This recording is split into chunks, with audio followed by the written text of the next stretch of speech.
Imagine this.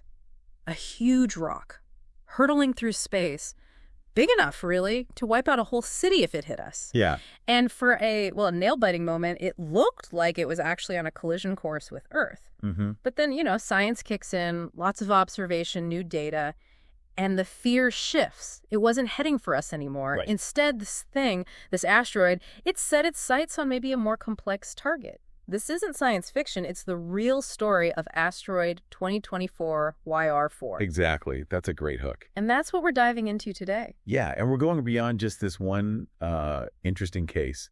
We're really unpacking the whole world of planetary defense. Okay. The systems, the science, the strategies, all designed to protect Earth from these kinds of cosmic threats. Big and small. Big and small. Right.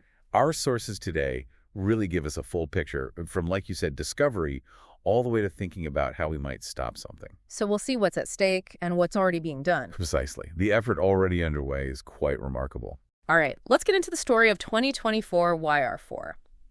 It popped up on the radar back in December 2024. And it's about, 200 feet across?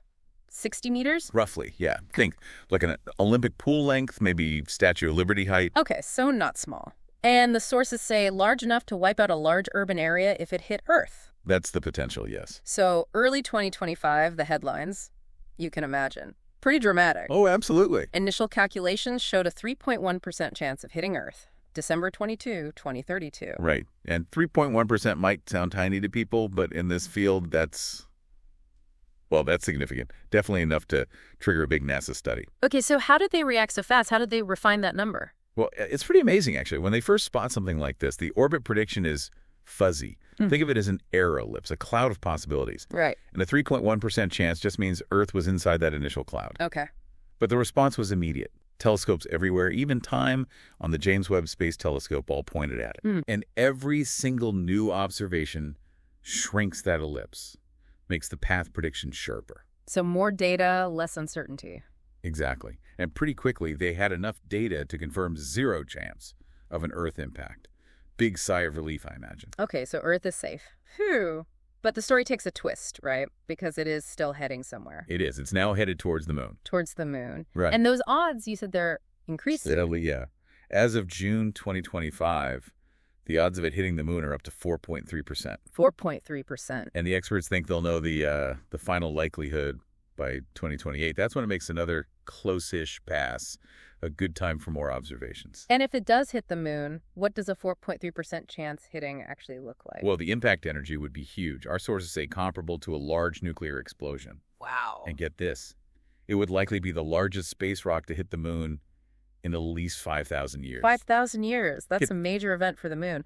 But what about us? If the moon gets hit, does it matter here on Earth? It does, yeah. Indirectly. That's the crucial part. We're safe from the direct hit, obviously. Yeah. But the impact could eject a massive amount of lunar material. We're talking up to 220 million pounds, 100 million kilograms of rock and dust flung into space. Hard to picture, like 1.6 million people worth of weight. Something like that, yeah. And here's the key. If it hits the side of the moon facing us, about a 50-50 shot, maybe up to 10% of that debris could get pulled into Earth's gravity over the next few days or weeks. 10% of 220 million pounds. Still a lot of stuff. Not just dust, you said. No, everything from grit to pebbles, maybe small rocks. So for people on the ground, it might just mean a really spectacular meteor shower, maybe. Lots of shooting stars as this stuff burns up. Could be, yeah. Visually quite impressive. But you mentioned our infrastructure in space. Our satellites, that's where the real risk lies. Absolutely. That infrastructure is definitely under threat. Because even a tiny piece, you said a centimeter-sized rock at those speeds, it's like a bullet. Exactly like a bullet, maybe even more energy.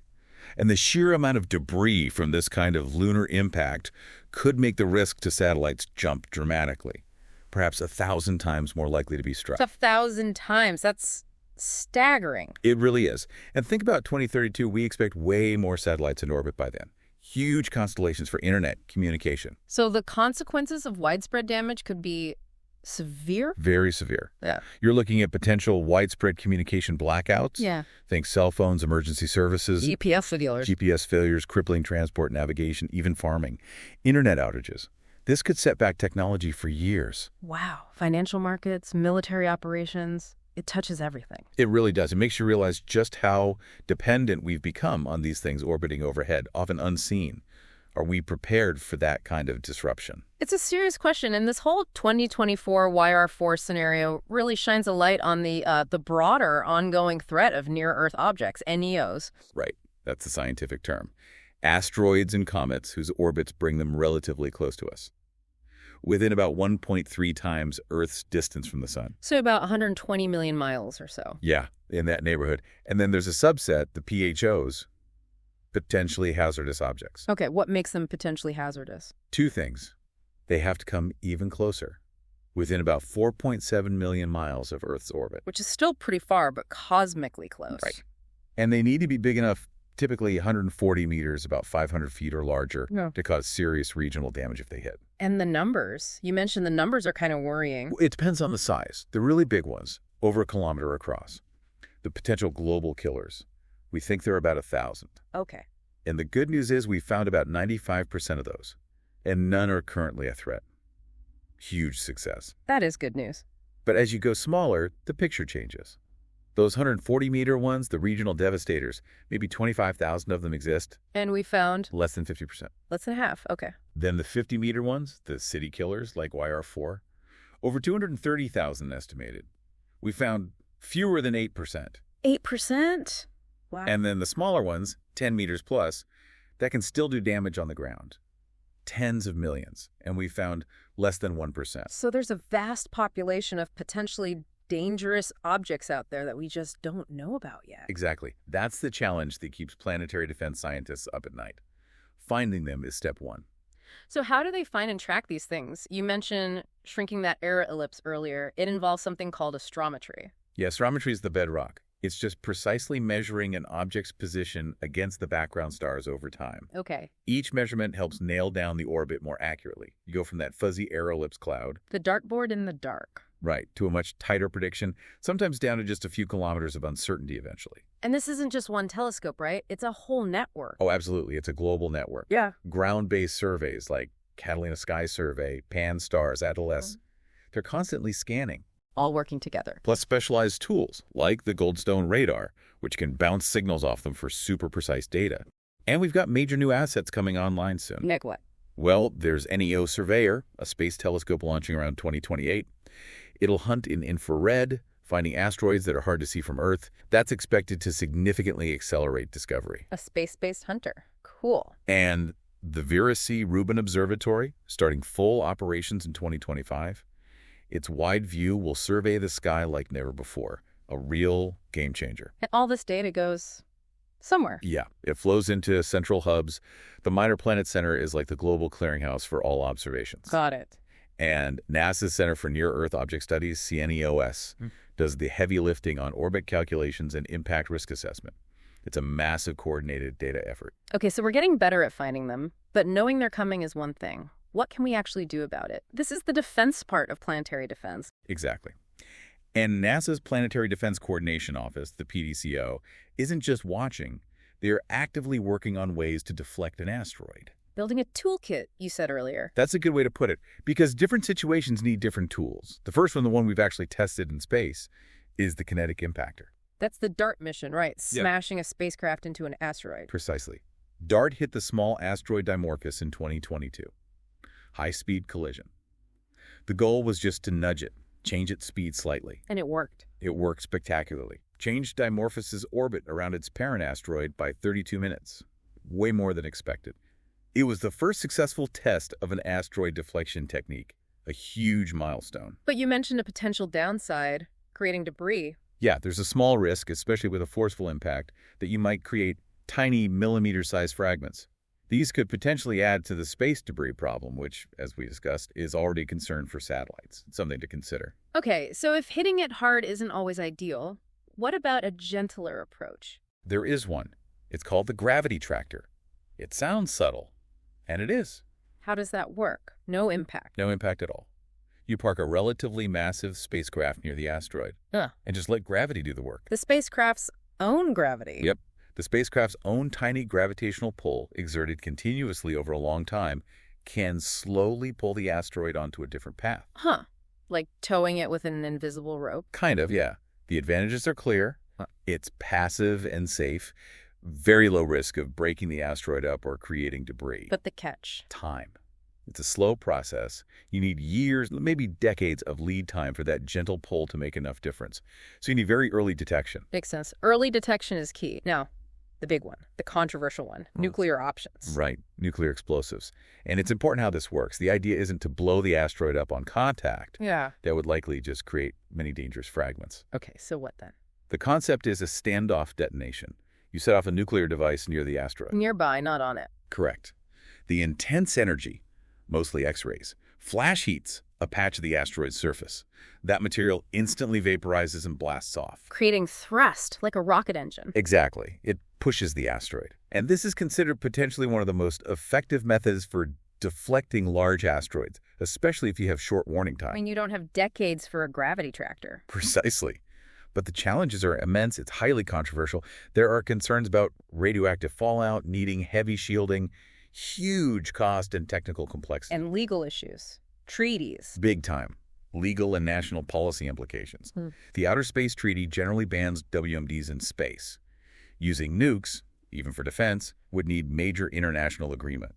It's a last resort kind of option being researched. Some are even looking at nuclear pulse propulsion for getting there fast. Okay. And one more tool, something with lasers.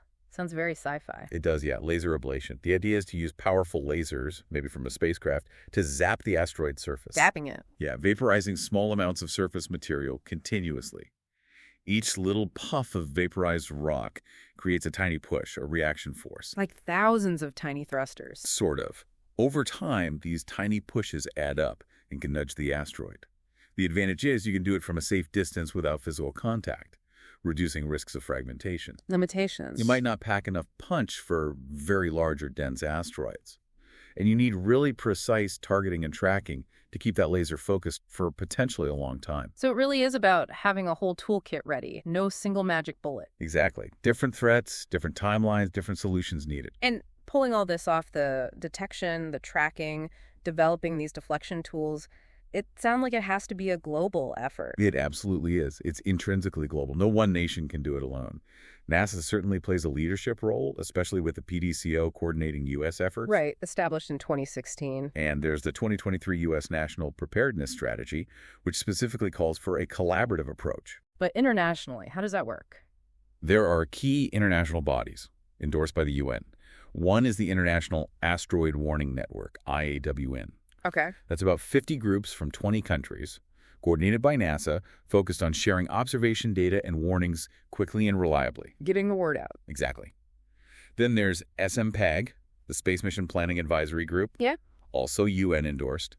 Their job is to figure out the what next. How would we actually coordinate a response, a mitigation mission internationally? So planning the actual deflection missions together. Right. And we see this cooperation already. DART wasn't just NASA. It had an Italian CubeSat along for the ride and observations from telescopes worldwide. And the European follow-up mission? Yeah, the European Space Agency's Hera mission is going back to Dimorphos to study DART's impact crater up close. That data is vital for refining future kinetic impactors. It's true teamwork. It's pretty inspiring, actually, but challenges remain, right? You mentioned the huge number of undiscovered smaller asteroids. That's probably the biggest one. Finding them all, especially the smaller city killer types. And then once found, we need rapid characterization, figuring out what they're made of, how they spin, their exact path. That's crucial for choosing the right deflection method. Better simulations, too, I guess. Definitely. Improving our models for how asteroids react to impacts or lasers, and just maintaining the technological readiness, these are long-term efforts. And telling the public without causing panic. That's always a delicate balance, communicating risk accurately. Yeah. And it all requires sustained funding.